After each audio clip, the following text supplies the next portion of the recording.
Okay, should we get going? Samuel, do you want to start?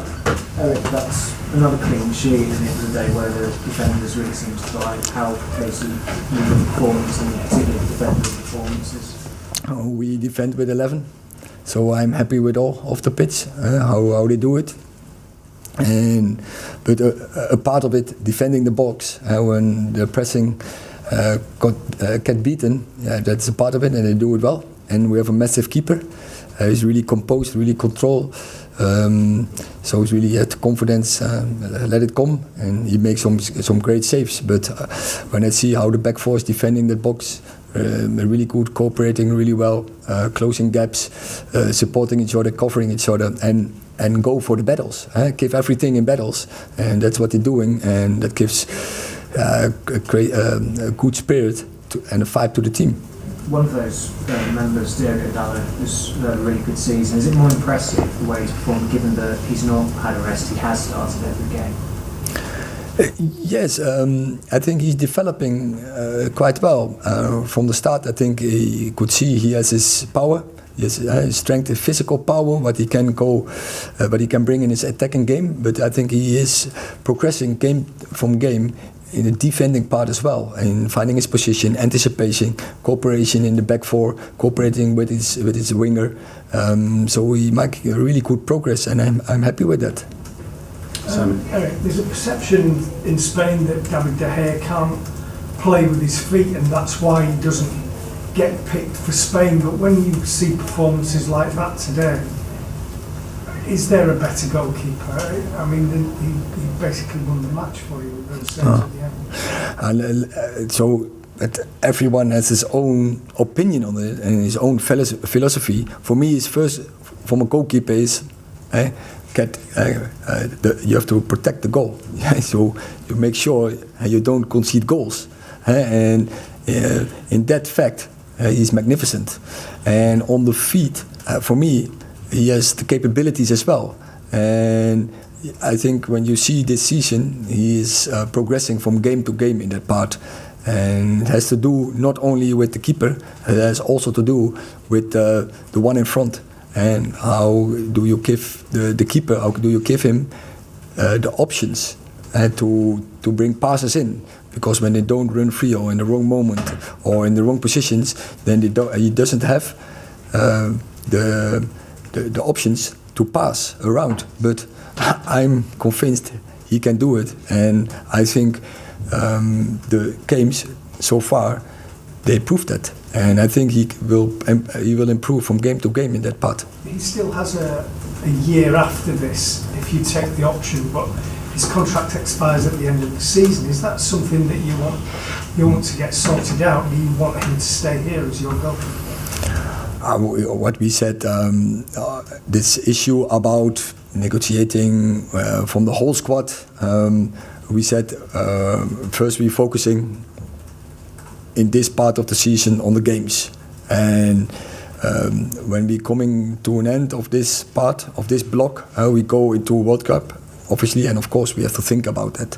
And in the background, of course, we have our strategies how to deal with it. But it's quite clear, and I already emphasized it several times.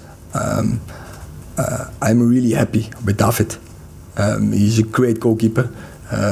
He's only 31, and he's fit. He can progress even more. He was already impressive good for Man United, and I think he will do in the future as well. Jamie. On a similar note, Eric, Rashford's 25 tomorrow, still a very young man. Do you think he has the tools to, he's obviously a very good player now, don't get me wrong, do you think he has the tools to be like an elite striker if he continues the way he's going? I think he is. When you, before your 25th already scored at the marker 100 goals, and I think you are already there, but I think don't be satisfied with that. And I think he wants, in the end, it's about how many trophies you win with your team, with your club, and I think he can develop his game even more. When you see now he makes 2 headers, for instance, and we worked a lot of that. I notified it from the start. His heading has to improve, and he worked on it, and you see what's happening. And there's also, I think, mental. I think he's much more consistent and reliable and resilient. So I'm really happy with the progress. So I think he is, for me, he's already a great player, but there's still a lot of room for improvement, and where it ends, I don't know, but it will be fantastic. It will be a fantastic career, I'm sure. James. You're probably aware of what Pep said about you and United on Friday. Are you aware of that? I've read. You saw a different quality of your team today, fighting at the end, some really good football first half. What do you think when you hear something like Pep say that? It's a nice compliment, but I also see still a lot of room for improvement in our game, and we have to, if we want to compete for the top 4 positions, then we have to improve. For instance, first half, I think we have to dominate more on the ball, to bring ourselves in better positions between the lines. When you see second half, definitely, we were, I think, quite poor in possession. There was a lot of space on the pitch, and we gave the ball too easy away. Many wrong decisions. We go direct for goal instead of keeping the ball. You have to outplay them. When you get so much space, you have to make that second goal, because then games going to be more easier. But I think it's also a skill from a team, if it's necessary, to protect your box, to survive an opponent who come and go for the equalizer, and definitely there's a skill. So there are some positives, but also still a lot of negatives in our game, and we have to see that. So in the analyze, and we have to work on that. And injury. Anthony Dos Santos. Today he was not. He could not play. I don't think it's a huge problem. I think in a couple of days he can recover. So I hope he will be available for Thursday in Sociedad. What part of his body? Pardon? What part of his body? His leg.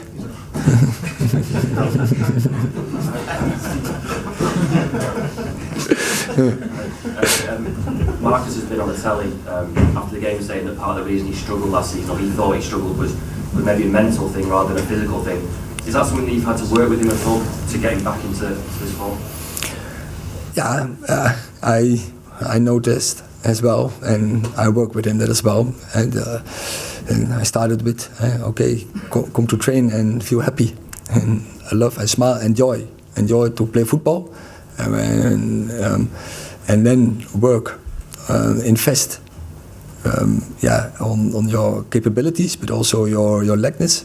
For instance, my heading, and then you will see when you feel the progress, it stimulates you, it motivates you to get even better. And now he's scoring goals. He's more happy. You see the positive in Carrington when he's coming in, but I think it counts for a lot of players from us, and that positive atmosphere. Players can progress even more. Okay, last two, Carl, Paul. Can I talk about Harry Maguire's performance today? He's once again playing right centre back. He spent the majority of his career playing on the left side. How is that adjustment going, and how are you helping him adjust to this new role? It's of course not that easy when you are injury, and then you just back in the team training, and then so now drop out two centre halves, and all of a sudden he has to come in. He had only 45 minutes, and especially I think the end of the game, when the opponent makes press on us, and then you have to be really consistent in your performance. But I think the last 20 minutes were tough for him, and he survived it with his back four. I think he had a presence of leadership there. I think he had a lot of balls away. He had a lot of real good clearances there. He was important in organisation there. He showed really confidence there, and I was really happy to see that performance for Harry. But of course also his contribution to the team, and that was one of the reasons we had another clean sheet. Were you continue with him at the right rather than moving back over to the left? Now he's always going to be on the right. I know he can do both, but what I've seen him, I think he's for me he's better on the right, huh? And also in pre-season he played really good games on the right side. If it's necessary we can play him left, but we have also other good options who can play left centre half. Paul. Can you just explain the impact that Casemiro has had on your team and in the dressing room as well? I call him it's the cement between the stones. Is that good? Cement, yeah. Cement between the stones. I think he's in and out of possession, and he makes such a difference to a team. He gives a team dominating.